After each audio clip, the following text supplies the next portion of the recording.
chaque équipe dispose de 24 minutes afin de présenter son cas au juge. J'afficherai un carton pour les 12, 7 et les 2 dernières minutes et les 30 dernières secondes de la présentation. Lors des 10 dernières secondes du discours, j'indiquerai à l'aide de mes 2 mains le nombre de secondes restantes. Si vous n'avez pas terminé votre présentation, après 24 minutes, elle se verra arrêtée afin de passer à la période de questions. Une période de questions d'une durée maximale de 4 minutes est allouée au jury à la fin de la présentation. Veuillez noter que vous ne pouvez en aucun temps dévoiler le nom ou la provenance de votre université.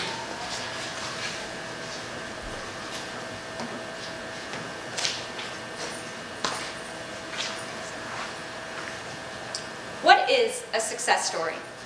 Increasing your market share by 10%? Developing a new, innovative product? How about being a first mover in a foreign market? Or penetrating an existing market with existing products? Good afternoon, executives of Procter & Gamble. Myself, Jennifer, and my colleagues Amirek and Matt Considate from GM Consulting would like to take this opportunity to thank you for inviting us in here today. As I've demonstrated, success stories vary. They come in all different shapes and sizes. They do all have one thing in common though. They allow a firm to move forward, to achieve corporate growth. They enable a firm to achieve results that once seemed merely impossible. A success story is launched by a single spark driven by passion. And we are here today to ignite that very spark we see in your company and challenge you to create your very own success story. So come with us and let us take you there.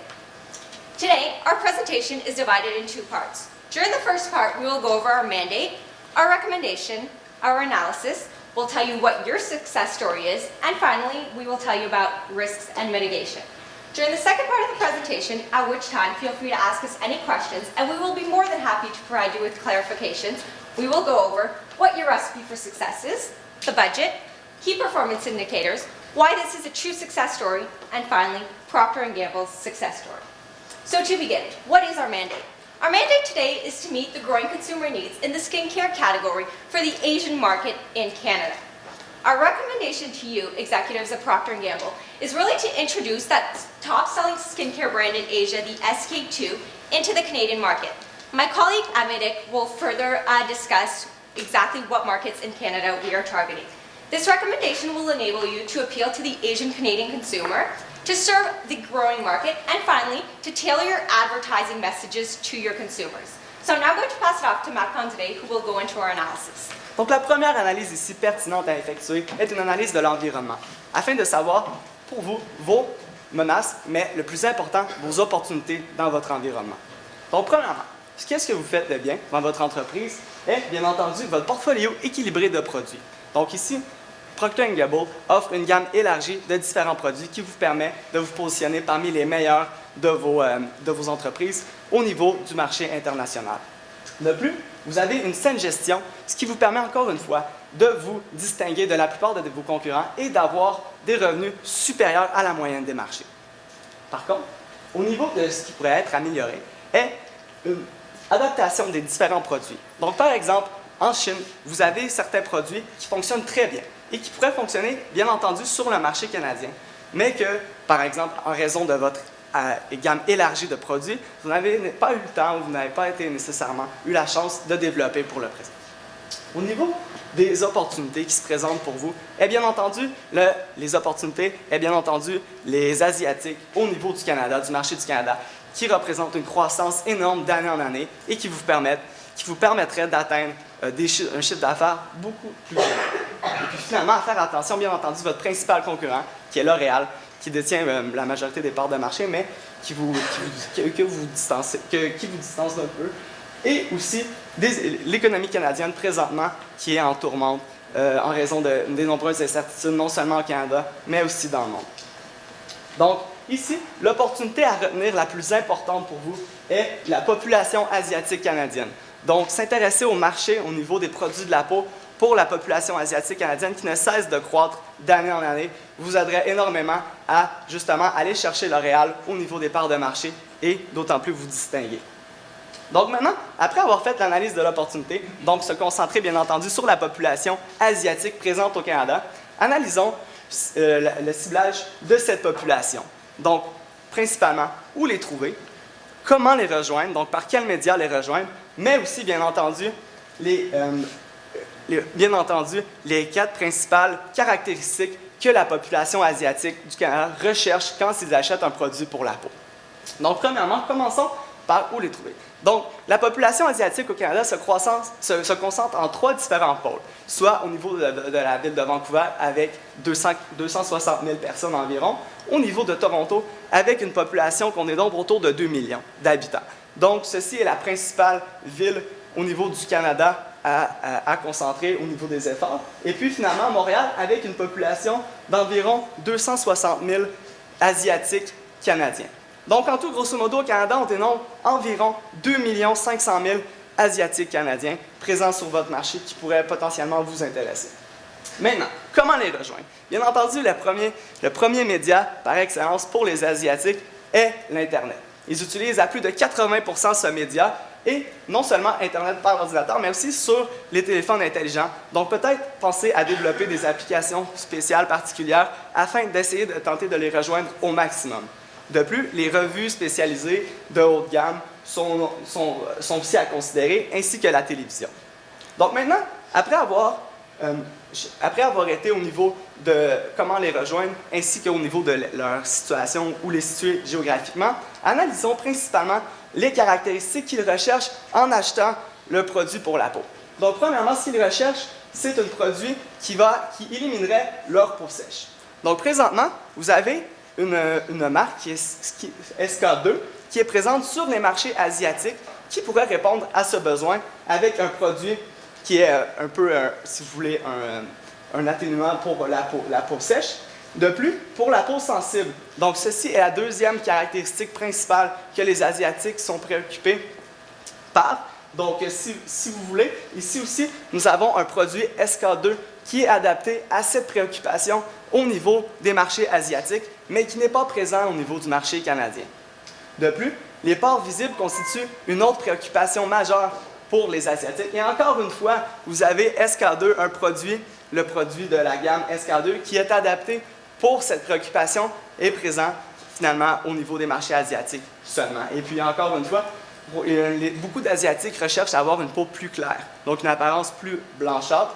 Donc ce produit, qui est encore une fois aussi disponible sur les marchés asiatiques, ne l'est pas au niveau du marché canadien. Donc ici, en résumé, le plus important à retenir, c'est que SK2 offre des produits qui sont adaptés aux besoins de la population asiatique canadienne, mais qui n'est pas disponible en ce moment. Donc, si on se remémore où nous sommes passés, donc maintenant on a fait une analyse du consommateur cible, alors savoir où il est présent, savoir ses préférences. Maintenant, analysons les options qui sont disponibles pour vous. Premièrement, vous avez une création d'une marque qui pourrait répondre spécialement aux besoins de la population asiatique. Donc, le retour sur investissement serait assez faible, étant donné que la création d'une marque, tout le marketing, la recherche et le développement nécessaires serait un investissement important. Donc, ça pourrait aussi prendre énormément de temps, ainsi que les risques de financiers sont énormes considérant cette option. De plus, l'adaptation d'une marque. Donc, ça pourrait être un retour d'investissement assez intéressant. Mais au niveau des risques et de l'efficacité, ce sont des rendements assez mitigés. Donc, notre recommandation est l'inclusion d'une marque au portfolio qui pourrait vous donner un retour d'investissement assez important. Donc, amener la marque qui est présente au niveau des marchés asiatiques, au niveau du marché canadien, vous permettrait d'avoir un retour sur investissement excellent considérant la situation économique actuelle. Les risques sont mitigés, bien entendu, nous y reviendrons plus tard, mais la marque est déjà présente, donc les investissements sont d'autant moins importants. Et puis l'efficacité, ça vous permet de vous rendre votre produit disponible dans une courte période de temps. Donc, on augmente ainsi l'efficacité par rapport à cette stratégie. Je vais maintenant laisser la parole à Emery. Now come with us. We'll take you there. This is your success story. Once again, a recommendation is to introduce the top-selling skincare brand in Asia, SK2, into the Canadian market. Now, why would you want to do this? Well, first of all, it would allow you to appeal to the Asian Canadian customer. It would also serve a growing market. Finally, this would allow you to offer tailored marketing strategies to this specific customer. How are you going to do this? Well, first of all, you're introducing a successful Asian brand. This is a brand that has sold for over $1 billion, so it's a very successful brand, and you have to count on this when you're introducing it into your new market. You also want to go after high-end department stores and specialized retail stores. You want to give the impression to your customer that this is, to tell them honestly that this is a high-end product. It's a high quality, this is what they're looking for, and by going after these types of stores, they will get the message. Finally, you want to have marketing tools that are adapted to your market. It has been noted that previously some Canadian Asians feel that the message is not directed specifically towards them. They don't feel appealed or attracted to these new products. So you want to make sure that you're giving them the message that this is for them specifically. Who is going to help you do this? There are a few key players that you're going to count on. We'll go into this in details in our implementation, but to highlight them here, you have your production, you have also your research and development, your marketing, your distribution, and your human resource department. Now the next stage here would be to look at where are you going. As it was mentioned previously, you want to go after the Greater Vancouver area, the Greater Toronto area as well, and Montreal. This is where there are high populations of Canadian Asians, so it would be the first 3 markets into which you would want to introduce this product. Now when are you going to be doing this? As you mentioned, this is a short-term strategy to start off with. You want to get into this market right away.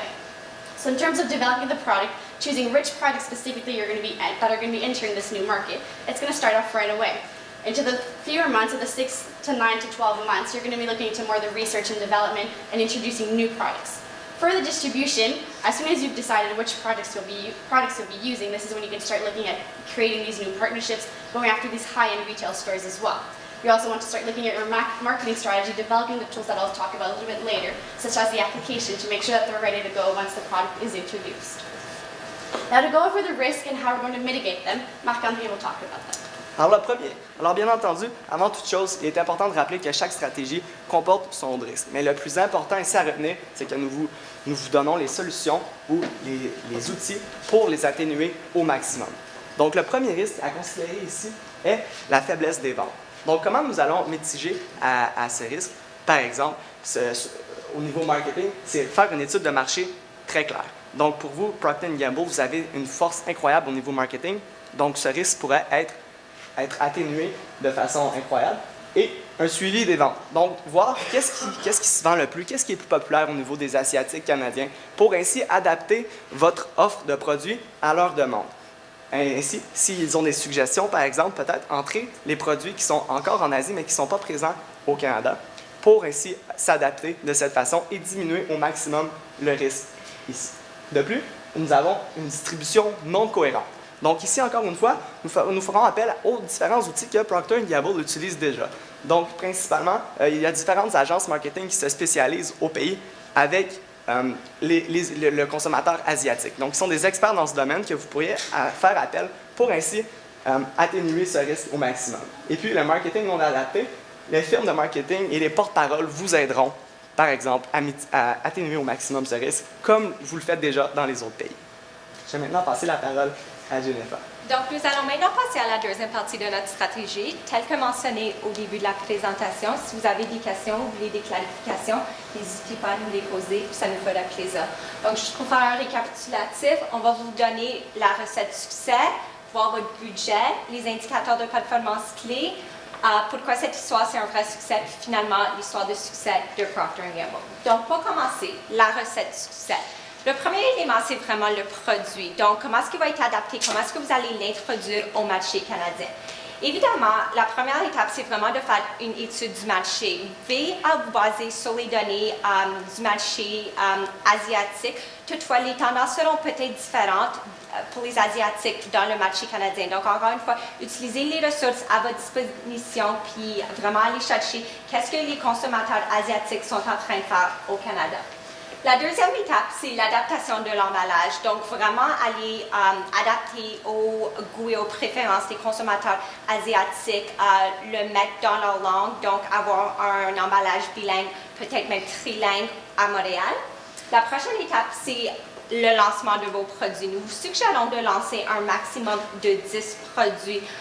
Tester les marchés, voir comment que ça marche, puis lorsque vous faites vos suivis, c'est vraiment cette étape-là de déterminer quels produits marchent les mieux, puis est-ce qu'il faudrait en introduire d'autres. Donc, pour cette étape-ci, vous pouvez vraiment vous baser sur les ventes sur le marché asiatique, mais nous avons aussi été au courant que vous vendez vos produits aux États-Unis, donc vous pouvez aussi vous baser sur ces données-là. Des exemples de produits, c'est vraiment la crème pour les yeux, le whitening, le blanchissant, la crème pour le blanchissant qui est très populaire auprès des Asiatiques et aux produits de même. Et finalement, c'est vraiment d'investir dans la recherche et le développement. Présentement, sur le site web, il n'existe pas des produits qui vous protègent contre les rayons UV. Surtout durant l'été au Canada, ça serait peut-être quelque chose de pertinent que les consommateurs aimeraient avoir. Puis, pas durant la première année, mais vraiment plus à long terme. Essayez d'investir dans une ligne peut-être pour hommes. Ça marche très, très bien avec les femmes. Est-ce que c'est un produit qui intéresserait peut-être les hommes? Donc, vraiment, devoir faire vos études à ce niveau-là. Donc, la durée, telle que mentionnée, c'est durant la première année. Les jours clés, c'est vraiment la production, puis à la fin de votre année, si vous commencez à investir dans la recherche et le développement. Puis le budget pour cette étape-là, c'est de 1 500 000 $. C'est vraiment concentré sur votre étude de marché et l'adaptation de l'emballage. On n'a pas investi tant d'argent dans la recherche et le développement durant la première année à cause que c'est vraiment une phase où vous allez tester le produit. C'est vraiment après la première année que vous allez investir dans ça. Donc, je vais passer la parole à Amérique qui va continuer avec notre mise en œuvre. Merci. Donc, premièrement, vous voulez, au niveau de la distribution, identifier les magasins potentiels où vous pourriez aller. Donc, j'ai fait référence à ceci plus tôt en mentionnant des magasins à grande surface, mais de haute gamme, et des magasins qui sont spécialisés en détail aussi. Donc, encore une fois, c'est aller chercher des magasins qui vont donner l'image que vous recherchez, soit un produit de qualité. Il y a des magasins comme Holt Renfrew, La Baie sont des magasins que vous pourriez explorer dès la première année et aller chercher ce type de consommateurs aussi. Vous voulez aussi faire un partenariat avec Air Canada, ce que nous vous recommandons à ce niveau-ci, c'est d'offrir sur les lignes aériennes votre produit à vendre. C'est un produit, quand les femmes prennent l'avion, elles vont vouloir en sortant avoir un air rafraîchi, elles vont vouloir avoir un peu de maquillage à leur portée. Donc en l'offrant sur l'avion, ainsi que dans les boutiques hors taxe, vous allez chercher les femmes qui vont voyager souvent. Avec Air Canada, c'est des femmes qui ont un plus grand budget, qui vont vouloir aller chercher un produit de haute qualité aussi. Au niveau de la formation des détaillants, ce que je veux dire par ici, c'est que lorsque vous avez choisi vos détaillants, donc les magasins que j'ai mentionnés plus tôt, vous voulez prendre le temps de leur expliquer quels sont les produits que vous offrez. Donc les 5 à 10 produits que vous avez dès le début, comme Jennifer l'a mentionné, quelles sont leurs caractéristiques principales, quel type de client pourrait rechercher ce produit. Puisque quand une cliente va vouloir rentrer dans le magasin, elle va avoir des questions à poser, les clients vont pouvoir savoir exactement ce qu'ils doivent rechercher, quel produit va être bon pour eux. Donc, c'est simplement d'aller chercher cette connaissance et de la transférer à vos détaillants pour qu'ils puissent mieux servir vos clients et avoir une meilleure image pour vous aussi à la fin de la journée. Au niveau de la vérification des ventes, c'est simplement de faire un suivi au fur et à mesure que vous vendez votre produit pour vous assurer que vous répondez à votre horaire de production qui était déterminé au début. En ce moment, la production, si vous en vendez au Canada et aux États-Unis, à plus long terme, vous pouvez regarder avoir la production en Amérique du Nord même pour pouvoir servir tous ces détaillants une fois que la ligne va vraiment être rentrée au Canada. Au niveau des possibilités de partenariat futurs, c'est simplement se garder à jour des possibilités qu'il pourrait y avoir pour votre produit. Donc, une fois que vous avez vu les produits qui fonctionnent bien, allez chercher d'autres magasins qui seraient intéressés à avoir les mêmes produits. Vous avez par exemple la marque Nordstrom qui s'en vient au Canada. Ça correspond beaucoup à Bloomingdale's qui vend déjà vos produits aux États-Unis. Donc, d'aller chercher ces magasins, encore une fois, qui vont de plus en plus se diriger vers le Canada, s'assurer de toujours avoir l'image de grande qualité que vous recherchez. Donc, ici, ce que vous voulez retenir, c'est que c'est encore une fois, la durée, c'est de 3 à 12 mois. Donc, une fois que les produits ont été choisis, une fois que vous avez fait l'emballage nécessaire, là, vous commencez à regarder au niveau de la distribution, voir où vous allez vendre ces produits. Au niveau des joueurs clés, encore une fois, c'est vos systèmes de distribution qui doivent être mis à jour et les ressources humaines vont pouvoir aider au niveau d'offrir cette formation aux détaillants dont j'ai fait part plus tôt. Pour regarder un budget d'environ 1 million de $ ici, c'est simplement beaucoup au niveau des voyages au début pour aller faire cette connexion avec les détaillants. Au niveau des ressources humaines, la formation, il y a un montant important qui va être associé à ce montant-là. Donc, pour la prochaine étape, c'est le marketing. C'est très important de passer beaucoup de temps sur cette étape. Parce que comme je l'ai mentionné plus tôt, il y a plusieurs personnes qui ont dit dans le passé qu'elles ne se sentaient pas spécifiquement visées par les campagnes de marketing, que ce soit par P&G ou autres compagnies. Donc, de s'assurer de prendre le temps d'offrir quelque chose qui est vraiment spécifique. Donc, la première recommandation que nous avons pour vous ici, c'est d'avoir un porte-parole au Canada. Par exemple, quelqu'un comme Amy Chang, qui est une personnalité de la télévision au Canada, elle est basée à Toronto en ce moment, mais elle a gagné des Miss Personnalité à Hong Kong au début. Donc, c'est quelqu'un qui va être reconnu ici, auquel les gens vont pouvoir s'associer. Mais c'est d'offrir un porte-parole ou une porte-parole dans ce cas-ci, auquel les gens vont s'identifier. Donc, c'est une personnalité, une Canadienne asiatique. Vous voulez aussi avoir une promotion dans les médias ethniques. Donc, comme mon collègue Marc-André l'a mentionné plus tôt, il y a plusieurs médias que vous pouvez regarder. L'Internet, c'est vraiment ce qui est le plus important. Regardez ici, donc au niveau de votre site Internet, je vais y toucher un peu plus tôt, mais de le garder à jour au niveau des médias sociaux aussi. Vous pouvez regarder des revues, par exemple, ou des journaux, comme Canada China News. C'est quelque chose qui est très fréquenté par les gens. Les gens vont s'informer au niveau des nouvelles, mais vous avez ici accès directement aux Canadiens asiatiques. Vous voulez aussi avoir le développement d'une application. Donc, l'application, dans ce cas-ci, ce qu'elle va pouvoir faire, c'est que ça va être un questionnaire.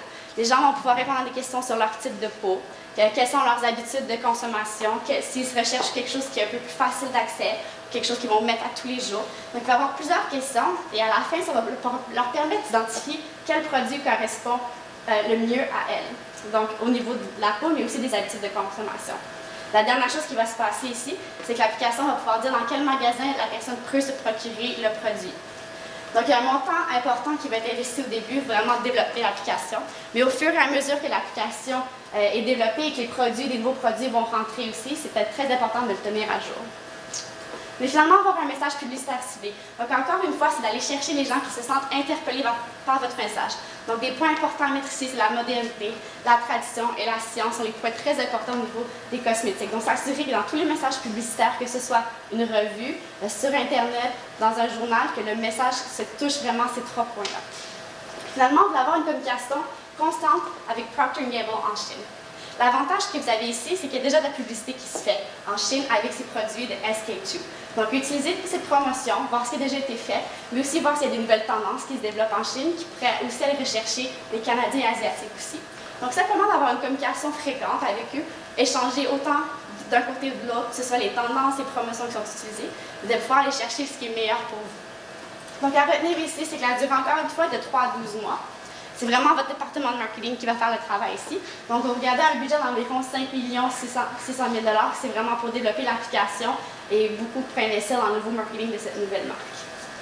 Donc, maintenant, au niveau du budget, c'est Jennifer qui va vous en faire. Donc, je ne vais pas m'attarder trop sur le budget, puisqu'on en a déjà parlé, mais je peux faire un récapitulatif. C'est un budget total de 8 100 000 $. Avec nos estimations, ce qui nous donne un retour sur investissement de 37,5 %. Donc, nous avons fait des estimations que durant la première année, à partir des 12 mois quand le produit est lancé au Canada, vous allez faire 21 millions de dollars de ventes. Puis, le profit sur les produits présentement est de 50 %. Donc, avec ces deux estimations-là, vous allez recevoir un retour sur investissement de 37,5 % sur 12 mois. Pour voir vos indicateurs de performance clés, c'est vraiment une augmentation de 10 % de la part du marché au Canada, ce que nous croyons être très conservateur. Un chiffre d'affaires de 21 millions de dollars dans les 12 mois suivant le lancement du produit. D'aller chercher 5 méthodes au Canada, donc peut-être que mentionné Paramedic, aller chercher la baie, Holt Renfrew, peut-être même Ogilvy durant votre première année pour s'assurer que le produit est vendable au Canada. Et finalement, la satisfaction de la clientèle. Donc, est-ce qu'on est en train de vendre des produits vraiment adaptés à leurs besoins? Vous pouvez leur donner des sondages, avoir du feedback en ligne. Donc, c'est vraiment d'évaluer leur satisfaction. Je vais maintenant passer la parole à Marc-André. So now let's take a step back and ask yourself, why is this strategy the best your success story? So, although you have some cost, the benefits you will get from adopting our strategy is, first of all, product adaptation. So, you're adapting the product from China to your consumers from Canada that are Asian. Also, you get an increase in the sales of $21 million, plus an increase in market share of more than 10%. And last but not least, a quick result compared to the other options, which would have taken more time to implement. So now I'll pass it off to Jen. So come with us. We'll take you there. Ladies and gentlemen, we've taken you there. We've taken you from a place where SK2 is simply in Asia. There's a growing market in Canada with plenty of potential, but no one's really taking advantage of it. And finally, non-adapted marketing for your Asian consumer. We've taken you to a place where SK2 is now in Canada. You're penetrating the Canadian market that has an extreme amount of potential. You've got a tailored marketing campaign, and finally, you will receive a return on investment of 37.5%. So what is a success story? A success story is Procter & Gamble's story. Thank you.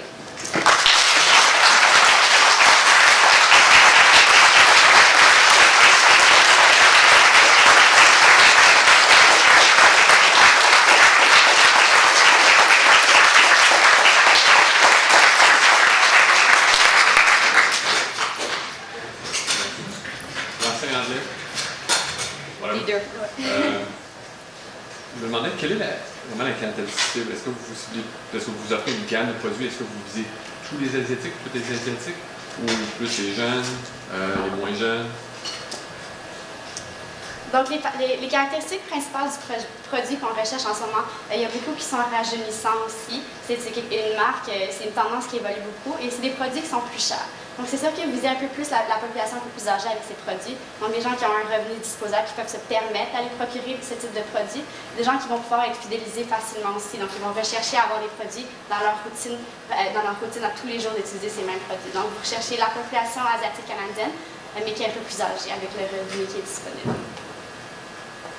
Vous avez mis des critères de succès assez élevés d'augmenter les parts de marché de P&G de 10 dans la première année du lancement de SK2. J'aime le stretch goal. Comment est-ce que vous pensez quel pourcentage de la population est-ce que vous pensez aller rejoindre? Puis est-ce que vous pensez garder le même prix pour le produit qu'en Asie, pour le Canada? Comment est-ce que vous estimez arriver à 21 millions de dollars en vente à la première année? Donc, d'après nos estimations, premièrement, merci de la question, c'est très pertinent, surtout avec la situation économique actuelle. Donc, on peut avoir des inquiétudes par rapport aux chiffres. Donc, c'est très important pour nous. On comprend que vous êtes une compagnie qui est à la maison publique. Donc, en ce qui a trait aux chiffres, nous avons été très conservateurs pour les ventes. Donc, nous avons dit, concernant votre entreprise, votre force, c'est le marketing. Donc, vous êtes principalement distingué en ce qui a trait au marketing. Donc, ici, 10% des parts de marché, donc plutôt mentionné, il y a 2,5 millions de population asiatique au Canada. Donc, si on prend 10% de ces parts de marché-là, vous arrivez à un total de environ 250 000 personnes. Donc, ceci est votre marché cible, grosso modo. Donc, les calculs ont été faits à partir de ces chiffres-là. Et puis, si on rajoute environ 50 000 personnes au pays qui pourraient s'intéresser aux produits qui ne sont pas asiatiques. Donc, ceci sont les calculs. Et puis, au niveau des prix, maintenant, on a estimé qu'en moyenne, ils dépassent 70 $ par année, par personne. Donc, c'est des calculs assez conservateurs. Si on prend en compte que le produit se détaille entre 50 et 140, 150 $ le produit. Donc, si on considère qu'on utilise plus qu'un produit par année, donc maintenant, nos calculs sont assez conservateurs en ce qui a trait aux 70 $ utilisés, dépensés par tête au Canada. Donc, 70 $ fois 300 000 nous donne 21 millions de dollars pour le chiffre d'affaires au Canada pour les produits au niveau des produits pour la peau, le SK2. Est-ce que j'ai répondu là? Vous mentionnez dans l'une de vos premières diapositives que, évidemment, on doit faire attention à la compétition. Qu'est-ce qui vous laisse croire que les gens vont acheter SK2 au Canada par rapport à la compétition? Donc, c'est vraiment les caractéristiques principales du produit. C'est un produit de haute qualité. Quand il vient aux soins de la peau, aux soins du visage spécifiquement, les femmes recherchent quelque chose qui est de très haute qualité, quelque chose sur lequel elles vont pouvoir compter.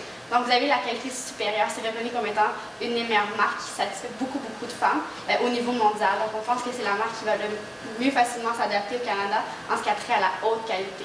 Donc, c'est vraiment de jouer à ce niveau-là. Et au niveau du marketing, c'est de mettre l'emphase sur cette qualité du produit et sur le fait que c'est quand même un produit d'origine asiatique.